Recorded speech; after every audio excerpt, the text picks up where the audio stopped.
True travellers চ্যানেলের পক্ষ থেকে সবাইকে আসসালামু আলাইকুম। সূরা ইউসুফ। সকল প্রশংসা মহান আল্লাহ তাআলার। আলিফ লাম রা, এগুলো সত্যকে পরিস্ফুটনকারী কিতাবের আয়াত।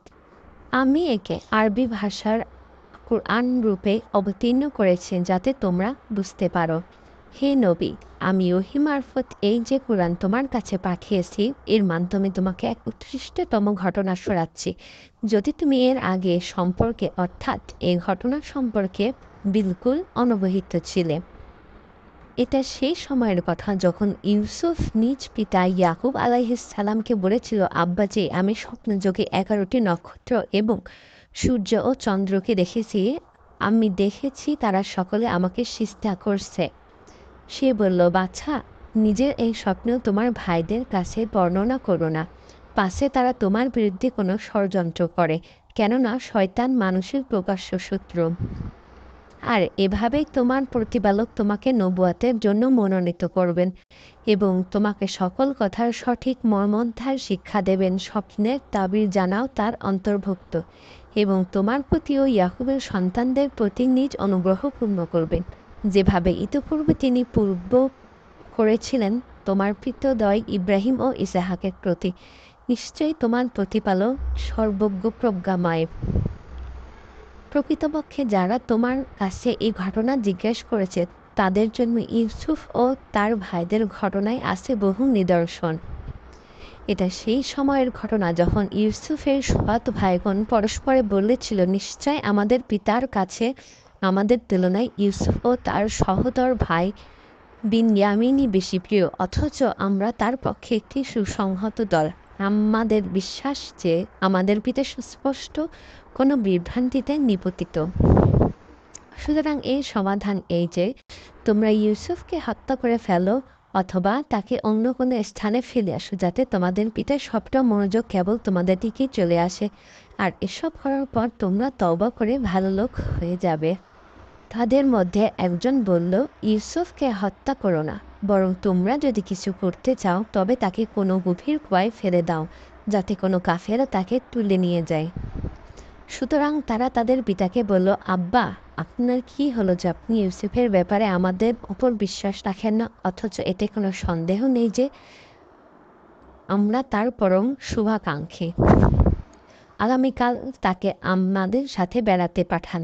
সে খাবে দাবে এবং খানিকটা খেলাধুলা করবে। বিশ্বাস করুন, আমরা তাকে হেফাজত করব।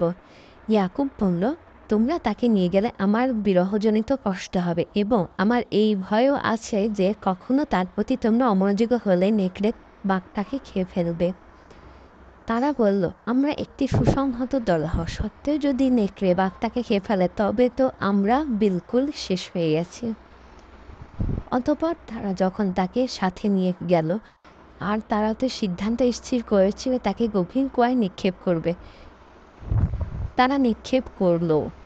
তখন আমি ইউসুফের কাছে ওহী পাঠালাম, একটা সময় আসবে যখন তুমি তাদেরকে অবশ্যই জানাবে যে তারা এই কাজ করেছিল, আর তখন তারা বুঝতেই পারবে না যে তুমি কে। রাতে তারা কাঁদতে কাঁদতে তাদের পিতার কাছে আসলো। বলতে লাগলো, আব্বাজি, বিশ্বাস করুন, আমরা দৌড় প্রতিযোগিতায় চলে গিয়েছিলাম আর ইউসুফকে আমাদের মালপত্রের কাছে রেখে গিয়েছিলাম। এই অবকাশে নেকড়ে বাঘটাকে খেয়ে ফেলেছে, কিন্তু আপনি তো আমাদের কথা বিশ্বাস করবেন না, তাতে আমরা যতই সত্যবাদী হই। আর তারা ইউসুফের জামাই মেকি রক্ত মেখিয়ে এনেছিল। তাদের পিতা বলল, এটা সত্য নয়, বরং তোমাদের মন নিজের পক্ষ থেকে একটা গল্প বানিয়ে নিয়েছে। সুতরাং আমার জন্য ধৈর্যই শ্রেয়। আর তোমরা সেসব কথা তৈরি করেছো যে ব্যাপারে আল্লাহর সাহায্য প্রার্থনা করি।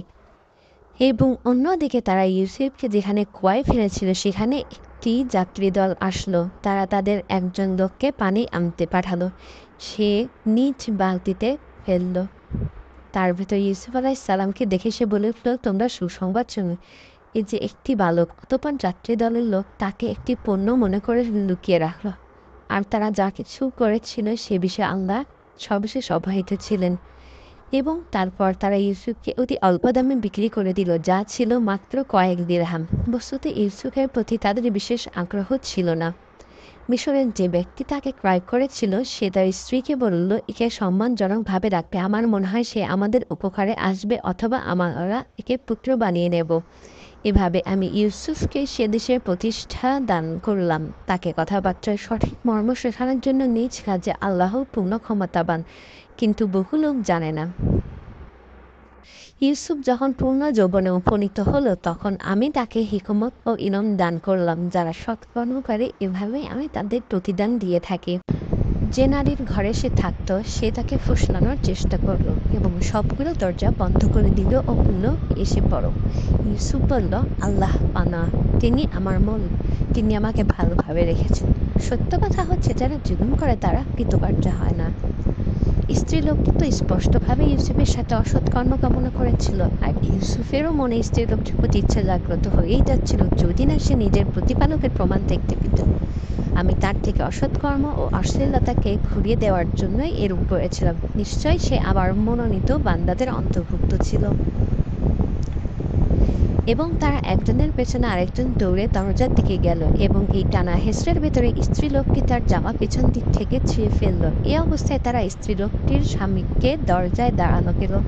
স্ত্রীলোকটি তৎক্ষণাৎ কেচ্চা ফালতার লক্ষ্যে স্বামীকে বলল যে, এই ব্যক্তি তোমার স্ত্রীর সাথে মন্দ কাজের ইচ্ছা করে, তার শাস্তি কারারুদ্ধ করা বা অন্য কোনো কঠিন শাস্তি দেওয়া ছাড়া আর কি হতে পারে। ইউসুফ বলল, সে নিজেই তো আমাকে ফুসলাচ্ছিল। স্ত্রীলোকটি পরিবারের একজন সাক্ষ্য দিল, ইউসুফের জামার সম্মুখ দিক থেকে ছিঁড়ে থাকলে স্ত্রীলোকটি সত্য বলছে আর সে মিথ্যাবাদী, আর যদি তার জামা পেছন দিক থেকে ছিঁড়ে থাকে তবে স্ত্রীলোকটি মিথ্যা বলছে এবং সে সত্যবাদী। অতঃপর স্বামী যখন দেখলো তার জামা পেছন থেকে ছিঁড়ছে তখন সে বলল, এটা তো তোমাদের নারীদের ছলনা, বস্তুত তোমরা ছলনা বড়ই কঠিন। ইউসুফ, তুমি এই বিষয়টাকে একদম পাত্তা দিও না, আর হে নারী, তুমি নিজ অপরাধের জন্য ক্ষমা চাও, নিশ্চয়ই তুমি অপরাধী ছিলে। নগরের কতিপয় নারী বলাবলি করলো, আজিজের স্ত্রী তার তরুণ গোলামকে ফুসলাচ্ছে, তরুণটির ভালোবাসা তাকে বিভোর করে ফেলেছে, আমাদের ধারণায় সে নিশ্চয়ই সুস্পষ্ট বিভ্রান্তে লিপ্ত রয়েছে। সুতরাং যখন সে অর্থাৎ আজিজের স্ত্রী সেই নারীদের ষড়যন্ত্রের কথা শুনল তখন সে বার্তা পাঠিয়ে তাদেরকে নিজ গৃহে ডেকে আনলো এবং তাদের জন্য তাকিয়া বিশিষ্ট একটি জলসার ব্যবস্থা করলো এবং তাদের প্রত্যেকের হাতে একটি করে ছুরি দিল এবং ইউসুফকে বলল, একটু বের হয়ে তাদের সামনে আসো। অতঃপর সেই নারীরা যেই না ইউসুফকে দেখল তাকে বিস্ময়কর রকমের রূপবান পেল এবং তারা তার অপরূপ রূপে হতভম্ব হয়ে নিজ নিজ হাত কেটে ফেলল। আর তারা বলে উঠল, আল্লাহ পানাহ, এ ব্যক্তি কোনো মানুষ নয়, এ সম্মানিত ফেরেশতা ছাড়া আর কিছুই নয়। সে অর্থাৎ আজিজের স্ত্রী বলল, এবার দেখো, এই হচ্ছে সেই ব্যক্তি যার ব্যাপারে তোমরা আমার নিন্দা করেছ। এই কথা সত্য যে আমি আমার উদ্দেশ্য চরিতার্থ করার জন্য তাকে ফুসলানি দিয়েছিলাম, কিন্তু সে নিজে রক্ষা করেছে। সে যদি আমার কথা না শোনে তবে তাকে অবশ্যই কারারুদ্ধ করা হবে এবং সে নির্ঘাত লাঞ্ছিত হবে। ইউসুফ দোয়া করল, হে প্রতিপালক, এই নারীগণ আমাকে যে কাদের দিকে ডাকছে তা অপেক্ষা কারাগারে আমার বেশি পছন্দ। তুমি যদি আমাকে তাদের ছলনা থেকে রক্ষা না করো তবে আমার অন্তর তাদের দিকে আকৃষ্ট হবে এবং যারা অজ্ঞতাসুলভ কাজ করে আমিও তাদের অন্তর্ভুক্ত হয়ে যাব। সুতরাং ইউসুফের প্রতিপালক তার দোয়া কবুল করলেন এবং সেই নারীদের ছলনা থেকে তাকে রক্ষা করলেন। নিশ্চয়ই তিনি সর্বশ্রোতা সর্বজ্ঞ। অতঃপর ইউসুফের পবিত্রতার বহু নিদর্শন দেখা সত্ত্বেও তারা এটাই সমীচীন মনে করল যে তাকে কিছুকালের জন্য কারাগারে পাঠাবে। ইউসুফের সাথে আরও দুজন যুবক কারাগারে প্রবেশ করলো। তাদের একজন বলল, আমি স্বপ্নে নিজেকে দেখলাম মদ নিংড়াচ্ছি, আর দ্বিতীয়জন বলল, আমি স্বপ্নে দেখলাম যে নিজ মাথায় রুটি বহন করছি এবং পাখি তা থেকে খাচ্ছে। তুমি আমাদেরকে এর ব্যাখ্যা বলে দাও, আমরা তোমাকে একজন ভালো মানুষ হিসেবে দেখছি।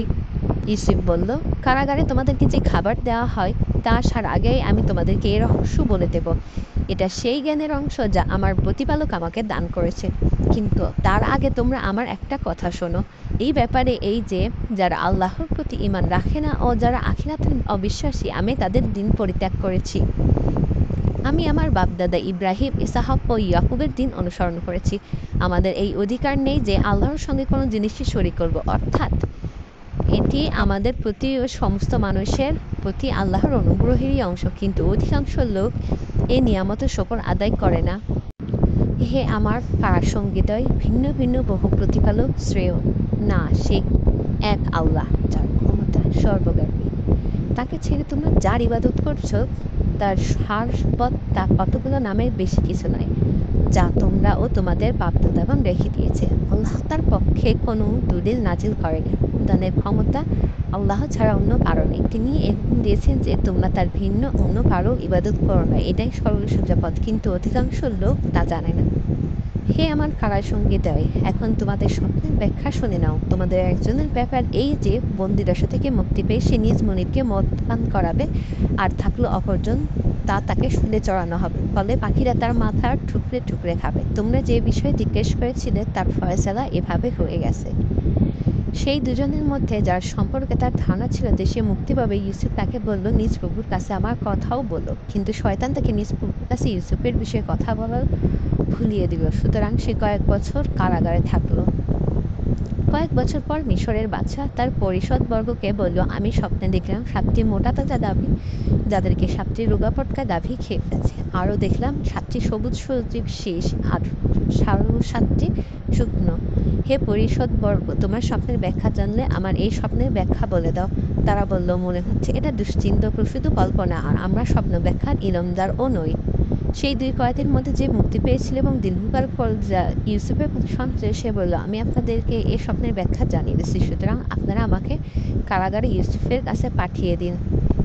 সুতরাং সে কারাগারে গিয়ে ইউসুফকে বলল, ইউসুফ, ওহে সেই ব্যক্তি যার সব কথা সত্য হয়, তুমি আমাদেরকে এই স্বপ্নের ব্যাখ্যা বলে দেওয়া উচিত। 7টি মোটা তাজা গাভী, যাদেরকে 7টি রোগা পটকা গাভী খেয়ে ফেলছে, আর 7টি সবুজ সজীব শীষ, আরও 7টি আছে যা শুকনো, যাতে আমি আমার লোকদের কাছে ফিরে যেতে পারি এবং তোমাদেরকে স্বপ্নের ব্যাখ্যা জানাতে পারি, যাতে তারা প্রকৃতির বিষয়ে অবগত হতে পারে।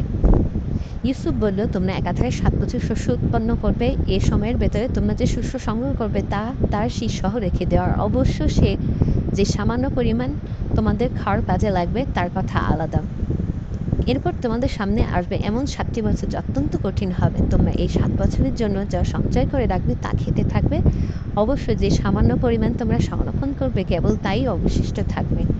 তারপর আসবে এমন একটি বছর যখন মানুষের জন্য প্রচুর বৃষ্টিপাত হবে এবং তখন তারা আঙ্গুরের রস নিংড়াবে। বাদশাহ বলল, তাকে অর্থাৎ ইউসুফকে আমার কাছে নিয়ে এসো। সে মুহূর্তে যখন তার কাছে দূত উপস্থিত হলো, সে বলল, নিজ প্রভুর কাছে ফিরে যাও এবং তাকে জিজ্ঞাসা করো যে নারীগণ নিজেদের হাত কেটে ফেলছে, তাদের অবস্থা কি। আমার প্রতিপালক তাদের ছাড়ানোর সম্পর্কে বেশ অবগত ছিলেন। বাদশাহ সেই নারীদের ডাকে এনে তাদেরকে বলল, তোমরা যখন ইউসুফকে ফুসলাচ্ছিলে তখন তোমাদের অবস্থা কী হয়েছিল? তারা বলল, আল্লাহ পানা, আমরা তার মধ্যে বিন্দুমাত্র দোষ পাইনি। আজিজের স্ত্রী বলল, এবার সত্য কথায় সকলের কাছে স্পষ্ট হয়ে গেছে, আমি তাকে ফুসলানোর চেষ্টা করেছিলাম, প্রকৃতপক্ষে সে সম্পূর্ণ সত্যবাদী। কারাগারে ইউসুফ যখন এসব কথা জানতে পারল তখন সে বলল, আমি এসব করেছি এজন্য যাতে আজিজ নিশ্চিতরূপে জানতে পারে আমি তার অনুপস্থিতিতে তার প্রতি কোনো বিশ্বাসঘাতকতা করিনি এবং আল্লাহ বিশ্বাসঘাতকদের ষড়যন্ত্র সফল হতে দেন না। আমি এ দাবি করি না যে আমার মন সম্পূর্ণ পাক পবিত্র। বস্তুত মন সর্বদা মন্দ কাজেই আদেশ করে। অবশ্য আমার রব যদি না দয়া করে সেটি ভিন্ন কথা। সে অবস্থায় মনে কোনো চুর্য চলে না। নিশ্চয় আমার প্রতিপালক অতি ক্ষমাশীল পরম দয়ালু। বাদশাহ বলল, তাকে আমার কাছে নিয়ে এসো, আমি তাকে আমার একান্ত সহযোগী বানাবো। সুতরাং যখন ইউসুফ বাদশার কাছে আসলো এবং বাদশাহ তার সাথে কথা বলল, তখন বাদশাহ বলল, আজ থেকে তুমি আমাদের কাছে অত্যন্ত মর্যাদাবান হলে, তোমার প্রতি পরিপূর্ণ আস্থা রাখা হবে। ইউসুফ বলল, আপনি আমাকে দেশের অর্থ সম্পদের ব্যবস্থাপনা কাজে নিযুক্ত করুন। নিশ্চিত থাকুন আমি রক্ষণাবেক্ষণে বেশ ভালো পারি এবং আমি এ কাজে পূর্ণ জ্ঞান রাখি। এবং এভাবে আমি ইউসুফকে সে দেশে এমন ক্ষমতা দান করলাম যে সে দেশের যেখানে ইচ্ছা অবস্থান করতে পারত। আমি যাকে চাই নিজ রহমত দান করে এবং আমি পুণ্যবানদের কর্ম নষ্ট করি না। যারা ঈমান আনে ও তাকওয়া অবলম্বন করে তাদের জন্য আখিরাতের প্রতিদানের শ্রেয়। যখন দুর্ভিক্ষ দেখা দিল, ইউসুফের ভাইরা আসলো এবং তার কাছে উপস্থিত হলো। ইউসুফ তো তাদেরকে চিনে ফেললো, কিন্তু তারা তাকে চিনল না।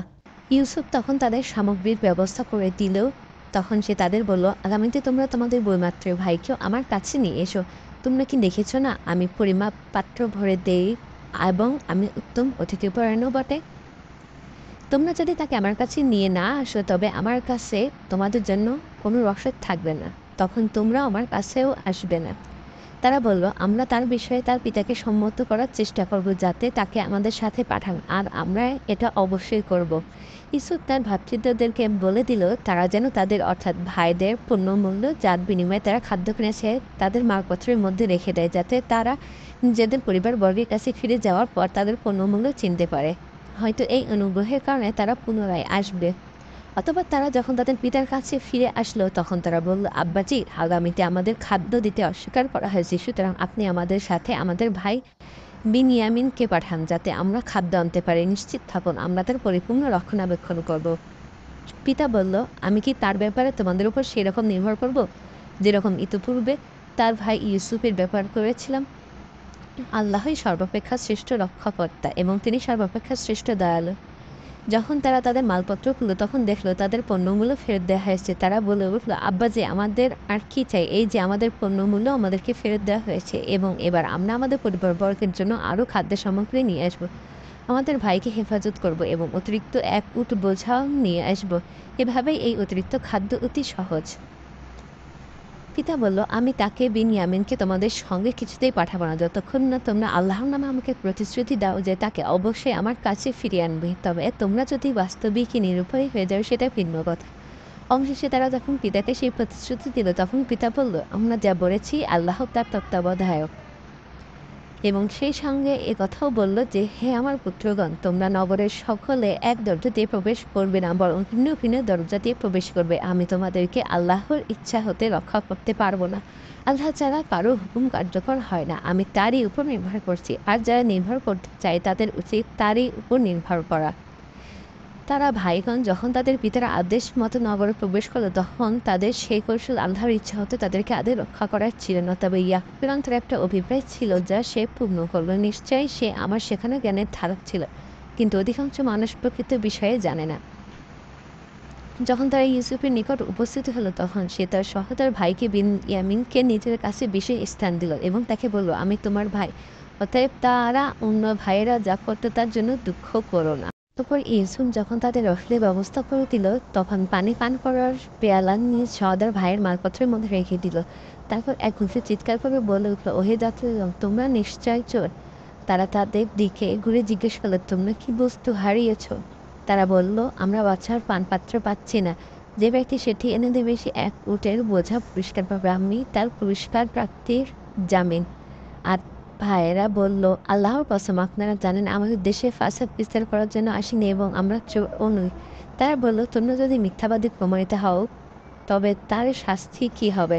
তারা বলল, তার শাস্তি এই যে যার মালপত্রের মধ্যে সেটি পাওয়া যাবে শাস্তিস্বরূপ সেই ধৃত হবে। যারা জুলুম করে আমরা তাদেরকে এই রকম শাস্তি দিয়ে থাকি। তারপর ইউসুফ তার সহোদর ভাইয়ের থলি তল্লাশির আগে অন্য ভাইদের থলি তল্লাশি শুরু করলো।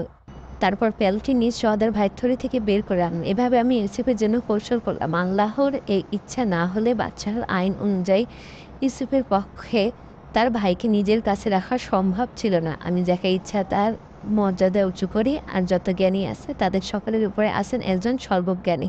ভাইয়েরা বলল, যদি সে বিনিয়ামিন চুরি করে তবে আশ্চর্যের কিছু নেই, কেননা এর আগে তার ভাইও চুরি করেছিল।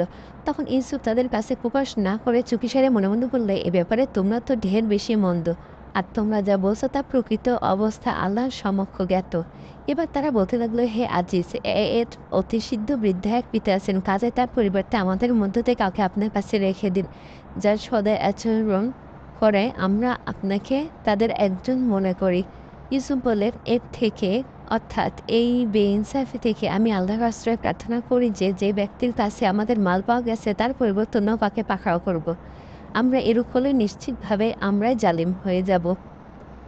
তারা তখন ইউসুফের দিক থেকে সম্পূর্ণ হতাশ হয়ে গেল। তখন নির্জনে গিয়ে চুপিসারে পরামর্শ করতে লাগলো। তাদের মধ্যে যে সকলের বড় ছিল সে বলল, তোমাদের কি জানা নেই তোমাদের পিতা তোমাদের থেকে আল্লাহর নামে প্রতিশ্রুতি নিয়েছিলেন এবং এর আগে ইউসুফের ব্যাপারে তোমরা যে ত্রুটি করেছিলে তাও তোমাদের জানা আছে। সুতরাং আমি তো এদেশ ত্যাগ করব না যাবত না আমার পিতা আমাকে অনুমতি দেন কিংবা আল্লাহই আমার ব্যাপারে কোনো ফয়সলা করে দেন।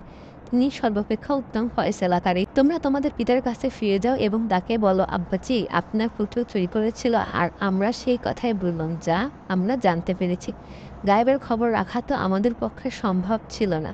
আমরা যে জনপদে ছিলাম তাকে জিজ্ঞাসা করুন এবং আমরা যে যাত্রীদলের সাথে এসেছি তাদের থেকে যাচাই করে নিন, নিশ্চয় আমরা সত্যবাদী।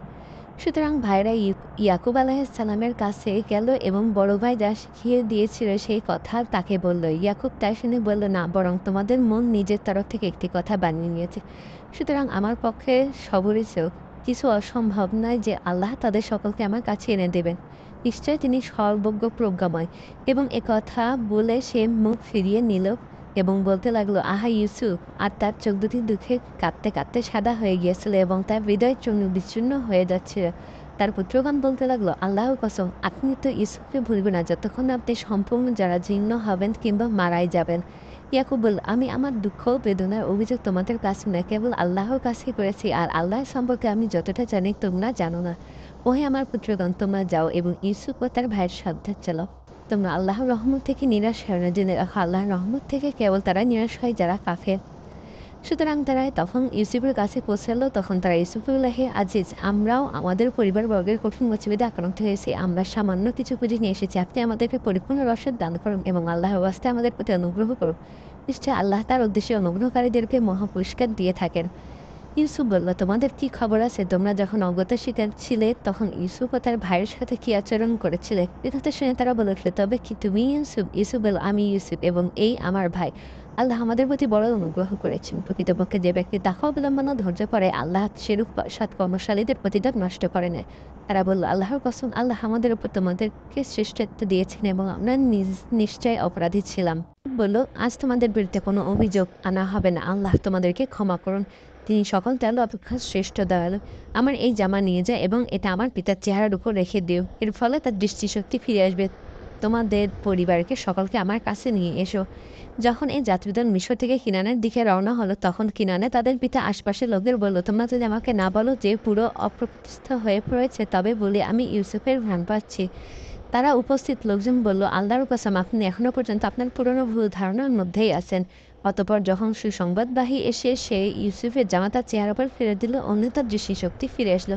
সে তার পুত্রদেরকে বলল, আমি কি তোমাদের বলিনি আল্লাহর সম্পর্কে আমি যতটা জানি তোমরা জানো না? তারা বলল, আব্বাজি, আপনি আমাদের পাপরাশির ক্ষমার জন্য দোয়া করুন। নিশ্চয়ই গুরুতর অপরাধী করেছিলাম। ইয়াকুব বলল, আমি সত্ত্বে আমার প্রতিপালকের কাছে তোমাদের ক্ষমার জন্য দোয়া করব। নিশ্চয়ই তিনি অতি ক্ষমাশীল পরম দয়ালু। তারপর তারা সকলে যখন ইউসুফের কাছে উপস্থিত হলো, সে তার পিতামাতাকে নিজের কাছে স্থান দিল এবং সরকার বলল, আপনারা সকলে মিশরে প্রবেশ করুন। ইনশাআল্লাহ আপনারা এখানে স্বস্তি পাবে। সে তার পিতামাতাকে সিংহাসনে বসালো আর তারা সকলে তার সামনে সিজদায় পড়ে গেল। ইউসুফ বলল, আব্বাজি, এই হলো আমার স্বপ্নের ব্যাখ্যা যা আমার প্রতিপালক সত্যে পরিণত করেছেন। তিনি আমার প্রতি বড় অনুগ্রহ করেছেন যে আমাকে কারাগার থেকে মুক্তি দিয়েছেন এবং আমাকে দেহাত থেকে এখানে দিয়ে এসেছেন। অথচ ইতিপূর্বে আমারও আমার ভাইদের মধ্যে শয়তান অনর্থক সৃষ্টি করেছিল। বস্তুত আমার প্রতিপালক যা ইচ্ছা করেন তার জন্য অতি সূক্ষ্ম ব্যবস্থা করেন। নিশ্চয়ই তিনি সর্বজ্ঞ প্রজ্ঞাময়। হে আমার প্রতিপালক, তুমি আমাকে রাজত্বেও অংশ দিয়েছে এবং দান করেছে স্বপ্নের ব্যাখ্যা জ্ঞান। হে আকাশমণ্ডল ও পৃথিবীর স্রষ্টা, দুনিয়া ও আখিরাতে তুমি আমার অভিভাবক। তুমি দুনিয়া থেকে আমাকে এমন অবস্থায় তুলে নিও যখন আমি থাকি তোমার অনুগত, আর আমাকে পুণ্যবানদের অন্তর্ভুক্ত করো। হে নবী, এসব ঘটনা গায়েবের সংবাদরাজির একটা অংশ যা ওহীর মাধ্যমে আমি তোমাকে জানাচ্ছি। তুমি সেই সময় তাদের অর্থাৎ ইউসুফের ভাইদের কাছে উপস্থিত ছিলে না যখন তারা ষড়যন্ত্র করে নিজেদের সিদ্ধান্ত স্থির করে ফেলেছিল যে তারা ইউসুফকে কয়ে ফেলে দিবে। এতদ সত্ত্বেও অধিকাংশ লোক ঈমান আনার নয়, তাতে তোমার অন্তর যতই কামনা না করুক। অথচ এর বিনিময়ে অর্থাৎ প্রচার কার্যের বিনিময়ে তুমি তাদের কাছে কোনো পারিশ্রমিক চাও না। এরা তো নিখিল বিশ্বের সকলের জন্য একটা উপদেশ বার্তা। আকাশমণ্ডলীয় পৃথিবীতে কত নিদর্শন রয়েছে যার উপর দিয়ে বিচারণ করা হয়, কিন্তু তারা তা থেকে মুখ ফিরিয়ে নেয়। তাদের মধ্যে অধিকাংশ লোকই এমন যে তারা আল্লাহর প্রতি ঈমান রাখে, তা এভাবে যে তার সঙ্গে শরিক করে। তবে কি তারা এ বিষয়ে একটুও ভয় রাখে না যে তাদের উপর আল্লাহ আযাবের কোনো মুসিবত এসে পড়বে, অথবা সহসা তাদের উপর অত্যাচারে কিয়ামত আপতিত হবে? হে নবী, বলে দাও, এই আমার পথ। আমি পরিপূর্ণ উপলব্ধির সাথে আল্লাহর দিকে ডাকি এবং যারা আমার অনুসরণ করে তারা আল্লাহর সব রকম শিরক থেকে পবিত্র। যারা আল্লাহর সঙ্গে শরিক করে আমি তাদের অন্তর্ভুক্ত রই। আমি তোমার আগে যত রসূল পাঠিয়েছি তারা সবাই বিভিন্ন জনপদে বসবাসকারী মানুষই ছিল যাদের প্রতি আমি ওহী নাজিল করতাম। তারা কি পৃথিবীতে বিচরণ করে দেখেনি তাদের পূর্ববর্তী জাতিসমূহের পরিণাম কি হয়েছে? যারা তাকওয়া অবলম্বন করে তাদের জন্য আখিরাতের নিবাস কতই না শ্রেয়। তবুও কি তোমরা বুদ্ধিকে কাজে লাগাবে না? পূর্ববর্তী নবীদের ক্ষেত্রে এমনই হয়েছিল যে তাদের সম্প্রদায়ের ওপর আযাব আসতে কিছুই সময় লেগেছিল। পরিশেষে যখন নবীগণ মানুষের ব্যাপারে নিরাশ হয়ে গেল এবং কাফের বল মনে করতে লাগলো তাদের মিথ্যা হুমকি দেওয়া হয়েছিল, তখন নবীদের কাছে আমার সাহায্য পৌঁছালো। অর্থাৎ কাফেরদের উপর আযাব আসে এবং আমি যাকে ইচ্ছা করেছিলাম তাকে রক্ষা। অপরাধী সম্প্রদায়ের হতে আমার শাস্তি টলানো যায় না। নিশ্চয়ই তাদের ঘটনা বোধ সম্পন্ন ব্যক্তিদের জন্য শিক্ষা গ্রহণের উপাদান আছে। এটা এমন কোনো বাণী নয় যা মিছিমিছি গড়ে নেওয়া হয়েছে, বরং এটা এর পূর্ববর্তী কিতাবসমূহের সব কিছুর বিশদ বিবরণ এবং যারা ঈমান আনে তাদের জন্য হিদায়াত ও রহমতের উপকরণ। সম্পূর্ণ অনুবাদটি গ্রহণ করা হয়েছে মুসলিম বাংলা অ্যাপস থেকে, মুফতি তাকি উসমানী বর্ণিত বর্ণনা থেকে। এমন আরও সূরার বাংলা অনুবাদ শুনতে প্লিজ চ্যানেলটিকে লাইক, সাবস্ক্রাইব এবং শেয়ার করে পাশে থাকবেন। জাযাকাল্লাহু খায়রান।